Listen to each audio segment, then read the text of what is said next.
Olá, chegamos a mais uma leitura do livro Eu, Meu Pavio Curto e Deus, de Lisa Beveri. O capítulo 6 chama-se Quando a Dor é Insuportável. É possível que você esteja pensando: você não entende minha dor, não sabe o que fizeram contra mim, não faz ideia do quanto eu sofri. Você tem razão, eu não sei mesmo. No entanto, há alguém que sabe. Talvez você tenha sofrido o abuso ou violência de alguém em que confiava. Talvez tenha sido estuprada por um desconhecido. É possível que tenha sido abandonada por alguém que havia prometido permanecer ao seu lado. Talvez seu filho tenha morrido de forma violenta e absurda. Alguém que você ama foi maltratado. Seus pais a decepcionaram ou te rejeitaram. Você nunca se sentiu à altura de algo bom na vida. Foi alvo de zombaria em razão da sua cor de pele, ou piada por sua deficiência, ou sofreu a traição de uma grande amiga. Qualquer uma dessas tragédias é suficientemente dolorosa para lançar sementes que se tornaram raízes de amargura. Satanás usa o terrível subrefúgio de plantar suas sementes daninhas no solo do nosso coração ferido. Creio que ele se insinua em nossas vidas no momento em que nos vemos mais vulneráveis. Incentiva-nos a reviver a dor, a nos apegar a ela e a não renunciar. Quanta mentira, conta muitas mentiras e promete que, se nós apegarmos à dor e a mantivermos nela uma memória vivida em nosso coração, ela vai nos proteger de algum modo de futuras agressões. Ele nos incentiva a não abrirmos mão da ira no fim do dia, mas a extrairmos força dela, perpetuando sua influência em nossa vida. Essa é mais uma de suas mentiras. Coração despedaçado é um solo arado, terreno fértil para receber essas sementes. Deus quer que atentemos para sua advertência, que nos aproximamos dele nos momentos de aflição, permitimos que o Espírito Santo lance as sementes de consolo de sua palavra nas feridas do nosso coração. Talvez essas sementes cresçam em um modo lento, mas elas trarão cura à vida. Cura a sua vida. É possível que nos sentimos frágeis e vulneráveis enquanto elas são lançadas, mas elas crescerão em segredo e nos restaurarão de dentro para fora. Satanás também quer lançar semente. Ele anda ao nosso derredor como um leão faminto, atraído pelo cheiro de um ferimento. Ele nos convence a dormir com a nossa ira e a plantar o joio da amargura durante o nosso sono inquieto. Enquanto acordamos com algumas gotas de vingança em nossas veias, a princípio, assim como a cafeína, a vingança revigora a alma cansada. O efeito, contudo, é temporário. E assim como a cafeína usa os nutrientes saudáveis, é necessário para o corpo a fim de alcançar seu alvo. A raiz de amargura sufoca as tenras mudas da palavra de Deus, assim que começam a crescer. As ervas daninhas sempre crescem com mais rapidez do que as outras plantas. São vegetação selvagem que se espalha de forma desenfreada e se adapta em qualquer tipo de solo que encontra. As sementes vivificadoras de frutas e vegetais, em contrapartida, precisam ser cultivadas em grande cuidado e tão facilmente sufocadas pelo mato à sua volta e pelas condições inapropriadas do solo. Hebreus 12:15 diz assim: Cuidem que ninguém se exclua da graça de Deus, que nenhuma raiz de amargura brote e cause perturbação, contaminando muitos. Cuidar significa vigiar de modo diligente e constante. Esse versículo nos adverte que o descuido em alguma área pode levar a nos paralisar e privar da graça de Deus. Com isso, dá origem a uma raiz de amargura. A descrição traz à mente ocasiões em que a minha influência, em que fui encarregada de arrancar ervas daninhas do jardim. Sempre executava essa tarefa com muita pressa, para poder brincar em seguida. E graças à minha falta de cuidado, muitas vezes eu removia apenas a parte de cima da erva daninha, em vez de arrancá-la pela raiz. Não era extremamente difícil puxar a planta pela raiz, mas exigia um pouco mais de esforço. Era preciso escavar a terra em volta e puxar para a base. Eu não queria fazer isso, por certo, a planta não sobrevive se o caule e a folha. A minha mãe não ficava sabendo daquilo que ainda estava dentro do solo. Eu jogava terra sobre o resto das plantas e ia fazer outra coisa. Algumas semanas depois, lá estava a erva daninha no mesmo lugar. Muitas vezes a planta era menor do que aquela do qual eu tinha arrancado o caule e as folhas, mas agora tinha raízes mais fortes. Minha mãe mostrava que por isso seria necessário escavar mais ao redor da base da planta e expor as raízes para conseguir arrancá-la. E o que deveria ser uma tarefa simples se transformava em uma batalha tediosa. Quantas vezes não fazemos as mesmas coisas no jardim do nosso coração? Somos descuidadas ao remover as ervas daninhas e, em vez de arrancar pela raiz, os modos de pensar equivocados, apenas removemos a parte visual e esperamos que ninguém perceba a raiz abaixo da superfície. Não deixamos que o Espírito Santo trabalhe de maneira profunda. Não recebemos a palavra que transpassaram a penetração. Queremos as palavras que simplesmente apaziguem. À primeira vista, nosso jardim parece limpo, mas no interior do solo há toda espécie de questão não resolvida.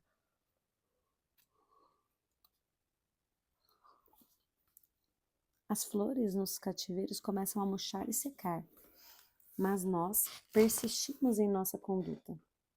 Então, de repente, a raiz da amargura surge, pois enquanto se encontra dentro do solo, esmarrou-se com a raiz de planta saudável e esgotou seu nutriente.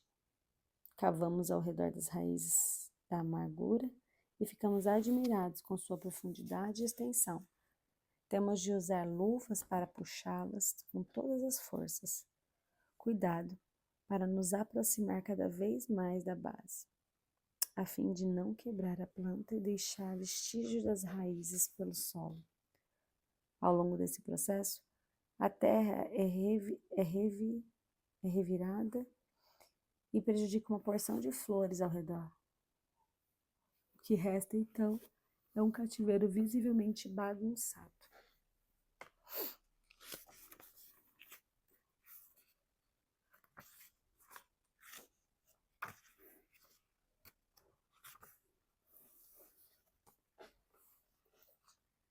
De que maneira a raiz de amargura nos contamina? Raízes de amargura causam problemas e contaminam.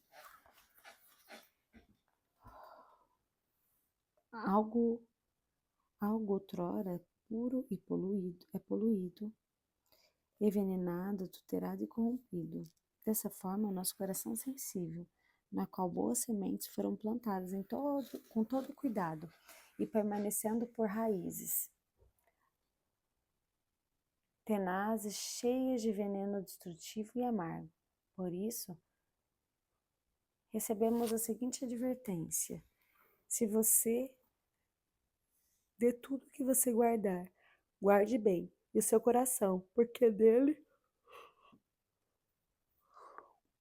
procede as fontes da vida. Provérbios 4:23. As ervas daninhas esgotam e poluem as fontes de água viva. A raiz aparece e então nos sentimos vazias e inertes. Podemos sobreviver por algum tempo sem alinhamento, mas não duramos muito sem água. O versículo da palavra indica que a fé é de suma importância. Guardar o nosso coração. Vestimos as amarrações nas partes em que somos mais vulneráveis. Colocamos cofres naquilo que consideramos mais precioso. Nosso coração é firme. Ele é fonte de vida ou de morte. É a câmara da nossa alma. Devemos guardá-lo a 7 chaves e proteger todas as entradas possíveis. De que maneira a raiz de amargura nos contamina? Em Atos 8:23, Pedro repreende Simão, o mago. Vejo que você está cheio de amargura e peso pelo pecado. Simão havia crido e sido batizado, mas ainda tinha ervas daninhas em seu coração. Elas os levaram a tentar de forma irreverente contra a dádiva gratuita do Espírito Santo, para que as pessoas sobre quem ele impusesse as mãos soubesse do Espírito. A amargura nos mantém cativos no pecado. As ofensas não resolvidas nos levam a tentar usar coisas preciosas de Deus para validar a nós mesmos em vez de capacitar outras. E sem darmos conta. Misturamos aquilo que é precioso com aquilo que é desprezível. Coisas puras e valiosas também entram em nosso coração, mas logo nos contamina, poluídas pela raiz da amargura que reside ali. A graça de Deus é distorcida, é transformada em permissões para pecar em vez de nos capacitar para andar em rebelião. Desculpa, gente. A graça de Deus é distorcida e transformada em permissão para pecar, em vez de nos capacitar para andar em obediência e não em rebelião. Como nos livrar da amargura? Efésios 4:31-32. Paulo nos exorta: livre-se de toda amargura, indignação e ira, gritaria e calúnia, bem como de toda maldade. Sejam bondosos e compassivos uns com os outros, perdoando-se mutuamente, assim como Deus perdoou você em Cristo. Em Colossenses, Paulo descreve esse processo como o de nos despedir do nosso velho e nos revestir da nova pessoa, que está sendo renovada à imagem do Criador. Deixamos de ser cidadãos do reino das trevas e nos tornamos cidadãos do reino da luz. Onde antes havia expressões ou ciclos doentios de raiva que pareciam nos proteger, agora fica evidente que, na verdade, essas expressões nos contaminaram e nos escravizaram. Raízes de amargura surgem nos momentos mais importunos, quando é mais incômodo lidar com elas. Embora sejam inconvenientes, tornam-se mortais e não as tratamos. Não podemos cometer o equívoco de deixá-las quietas e não podemos simplesmente arrancar a parte de cima e ignorar que isso impedirá a raiz de se desenvolver. Na verdade, ela se fortalecerá. Muitas vezes, contentamo-nos com a mera ilusão de que tudo vai bem e está sob controle, quando, na realidade, há uma forte e perigosa tempestade em curso, debaixo da superfície tranquila. Efésios associa a amargura, indignação, ira e toda forma de maldade ao rancor. O segredo para nos livrar da raiz de amargura é perdoar aquele que nos feriram profundamente. Não estou dizendo que é fácil, mas estou dizendo que se não fizermos, estaremos sempre com dificuldades.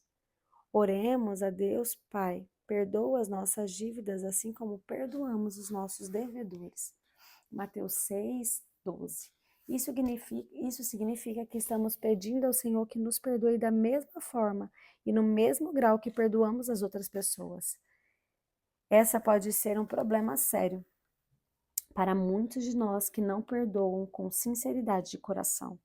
No Evangelho de Lucas, o versículo diz: perdoa-nos os nossos pecados, pois também perdoamos a todos que nos defendem. Isso significa que a própria justificação ou a base para pedirmos perdão é que tenhamos perdoado todos os que pecam contra nós. Oferecer perdão e outras pessoas é o pré-requisito para que sejamos perdoados. Somos incentivadas a tratar as outras pessoas com bondade e compaixão, perdoando-as da mesma forma que Deus os perdoou em Cristo.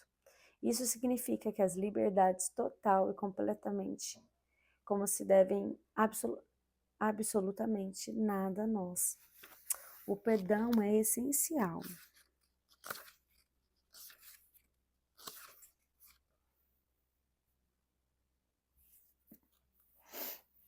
Pois se perdoarem as ofensas dos outros, o Pai Celestial também lhe perdoará. Mas, se não perdoarem uns aos outros, o Pai Celestial não te perdoará. Mateus 6, do 14 ao 15. Não precisamos de uma concordância, de um comentário bíblico para compreender esse versículo. O argumento central é claro: Jesus quem o apresenta. Se perdoamos os outros, o Pai Celestial nos perdoará. O Evangelho de Marcos diz o mesmo. Mas se você não perdoarem, também o meu Pai que está no céu não perdoará os seus pecados. O texto não poderia ser mais claro. O perdão é essencial para que guardemos o coração com toda a nossa diligência. Em uma das cartas de Paulo aos Coríntios, ele fala como pai e como apóstolo dos cidadãos dessa igreja. Se vocês perdoem alguém, eu também o perdoo. Aquilo que perdoei, se é aquilo que havia coisa para perdoar, perdoei. Na presença de Cristo, por amor a vocês, a fim de que Satanás não tivesse vantagem sobre nós, pois não ignoramos as suas intenções. 2 Coríntios 2, do 10 ao 11. Qual é a ligação entre Satanás e o fato de Paulo perdoar aqueles que os santos em Corinto perdoaram? Satanás se aproveita daqueles que ficaram cegos pela amargura e pelo rancor. E Paulo deseja proteger espiritualmente essas preciosas comunidades cristãs. Devemos nos lembrar que a Bíblia é cara. Não lutamos contra a pessoa, mas batalha e contra quem não vemos. Guerreamos no âmbito das coisas invisíveis para que possamos viver a paz no âmbito visível. A batalha para perdoar.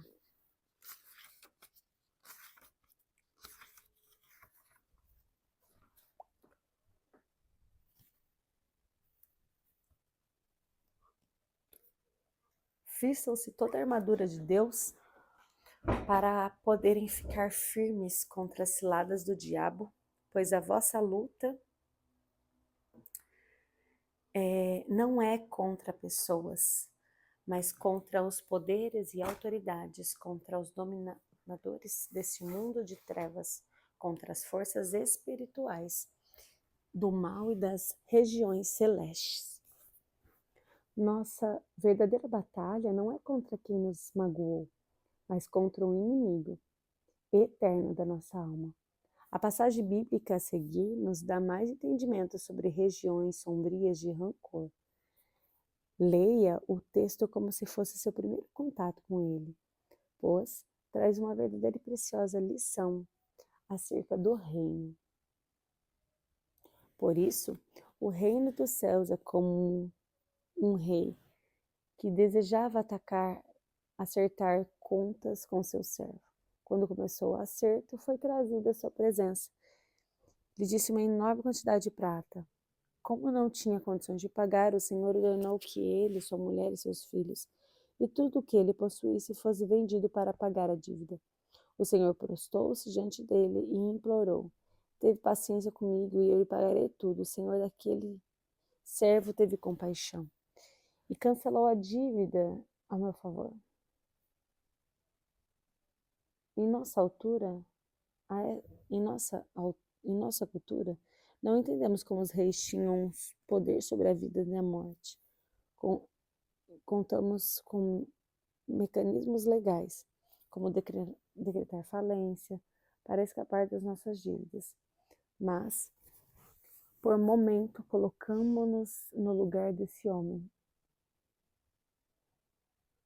Imagine o terror em seu coração como servo do rei. Faz semanas que você tem ouvido boatos de que o rei fará um acerto de contas com seus súditos. Você é o único a ir ao palácio. Você é convocado a ir ao palácio. Tinha esperança de que, de algum modo, sua situação passasse despercebida. Sabia que não administrou devidamente o que lhe foi confiado. Mas não esperava esse dia chegar. Reconhecia que sua vida não era enorme, mas de longa data deixou de calcular. Uma coisa é certa, é uma dúvida que você não tem como pagar. Você espera do lado da mesa, de fora, o magnífico salão do trono, até chegar a vez de comparecer diante do livro do Pai.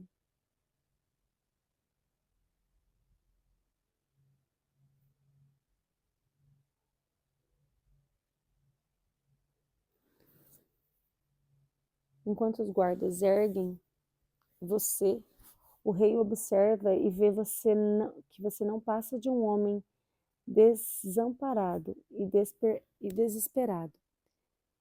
Ele leva em consideração a sua esposa, os seus filhos, sabe que você administrou mal a sua dívida, mas percebeu sua angústia e seu medo e tem compaixão de você. Mas entende o seu pedido para uma extensão de prazo. Em vez disso, cancela a dívida e ordem que existia contra o seu guarda-roupa.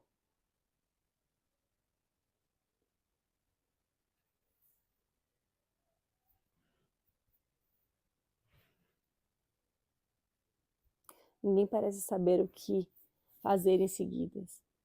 Todos acabaram de testemunhar uma extraordinária revelação de bondade de seu Pai. A misericórdia triunfou sobre o julgamento. Ainda aturdido com a própria libertação, você começa a ver, chorar, abraçar e guardar surpresa ao redor e saída dos palácios.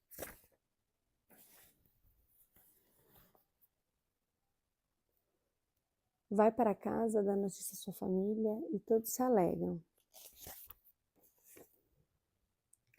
Um fato inacreditável e insuportável foi removido dos seus olhos. Com o tempo, a terrível ameaça das prisões e a incensa misericórdia do rei se desvanecem de sua memória. Você ainda é grato. Afinal, não poderia aproveitar para o que se tem, não fosse pela vontade do rei.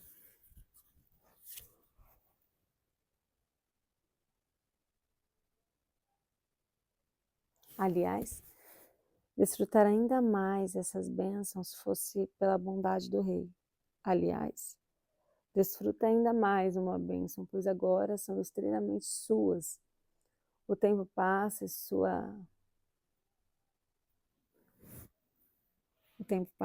e você começa a dizer para si mesmo que o rei está comprometido em situações. Por isso perdoou. Em algumas medidas, o rei deve ter percebido que você não merecia ser tratado com tanta severidade. A dúvida não para sobre você, mas há quem lhe deseja algo. Nunca mais deseja ver uma situação de drama vulnerável. É hora de se calar, é hora de outros lhe devem. Mateus 18, 28, 30. Mas, quando aquele servo saiu, encontrou-se um dos seus companheiros deveria ser cenário. Agora, começou a sufocá-lo, dizendo, pague o que me deve. Então, o seu conserto caiu de joelhos e implorou-lhe.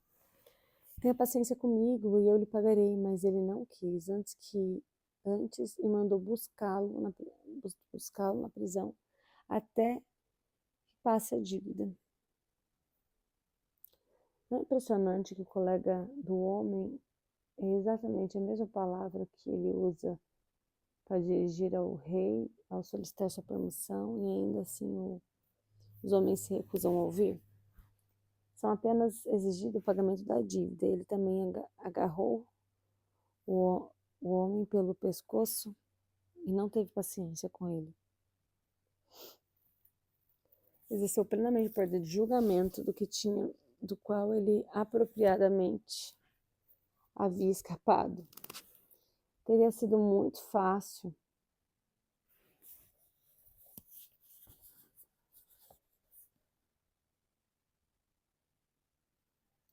quando os outros servos, companheiros dele, viram o que havia acontecido, ficaram muito tristes e foram contar ao seu senhor tudo o que havia lhe acontecido.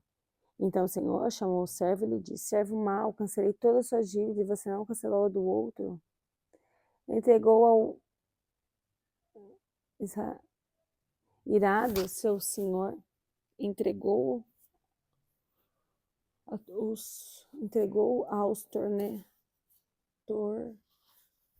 tutores até que passasse tudo o que fosse o que ele devia. Observe que ele foi chamado de servo mau. Esse homem era servo, mas seu coração não era semelhante ao do rei.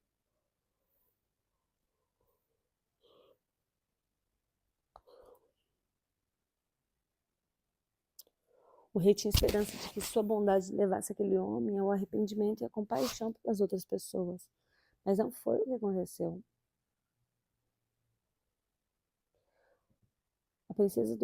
A misericórdia do rei havia sido destruída e, portanto, ela voltou a cobrar dívida. Agora, contudo, em vez de o homem ser vestido, foi entregue aos torturadores para se tornar a pagar tudo o que devia ou jamais aconteceria. O homem foi perdoado, mas depois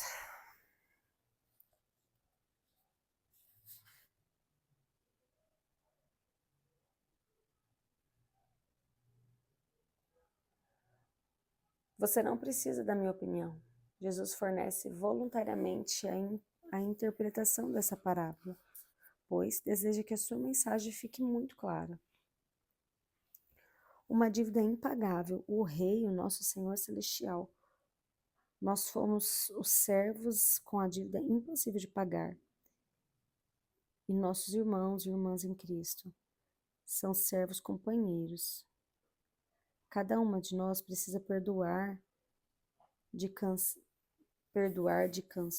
coração as transgressões alheias. Quando deixamos de perdoar alguém, perdemos essa pessoa. E pouco a pouco, nós mesmas vamos sendo atormentados Talvez seja nesta vida, talvez seja numa vida que está por vir. Sei por experiência própria como é viver o peso de uma dívida impagável. Quando finalmente me tornei cristã, já havia arrumado incontáveis transgressões e ofensas em meu registro. Quando John orou por mim, para que eu fosse salva, repeti as palavras dele: Senhor, eu confesso meus pecados. Então eu me voltei para ele, com um olhar de pânico, e disse: não sei se consigo me lembrar de todos. Eu senti medo do que a salvação, que estava tão próxima, fosse perdida, em razão da minha lista incontável de transgressões. Você não precisa mencionar cada um dos seus pecados pelo nome, apenas confesse que pecou, dizendo que nada mais seria necessário. Suas palavras se consolam, pois eu tinha a certeza de que Deus mantinha um registro bem mais exato do que o meu. Eu sabia que era pecador e que precisamos de misericórdia. No entanto, não levou um tempo em minhas caminhadas cristãs para eu perceber que estava guardando o rancor de outros. Ou melhor, de meus colegas. Senti que me deviam um pedido de desculpas. No capítulo seguinte, vamos tratar mais sobre isso, a armadilha do julgamento. Eu permiti que isso me ocorresse. Nesse período, passei por uma intensa guerra espiritual. Eu tinha a sensação constante de que era alvo de ataque, e era mesmo. Eu era cristã que havia sucumbido a um ardil do diabo. Gostei um bocado de tempo em oração, atacando o soldado, amarras, mas de nada adiantou. Estava presa em cordas que eu mesma havia tecido. Por fim, eu me dei conta de verdade. Não importa se eu estou certa ou errada. Importava apenas que o meu Senhor havia oferecido e eu estava vivendo sem obediência, e sim em desobediência. Fiquei estarrecida com o tamanho do meu engano. Imaginei que tivesse totalmente certa, quando na verdade estava completamente errada. Perdoei sinceramente e clamei ao Senhor que me fizesse mais uma vez no rio purificador de sua misericórdia. E ele me atendeu. Estive presa e estive livre. E estar livre é muito melhor. Não importa quanto tenhamos que nos humilhar, liberdade ainda é melhor do que água envenenada. E hoje, cansou de consumir o fruto amargo e venenoso, produzido pela raiz da amargura em sua vida? O primeiro passo consiste em sermos honestas e nos arrepender. Temos de dar as costas para o ódio e para o rancor, e deixar que o grande jardineiro arranque os sentimentos pela raiz e nos dê um coração limpo. Embora a amargura prometa nos fortalecer e proteger, a verdade é que ela nos esgota e contamina a nossa vida em Cristo. Amém. Pai Celestial, dirige meu Senhor, em nome de Jesus, a amargura em meu coração. Enquanto eu dormia, o inimigo semeou o joio em mim.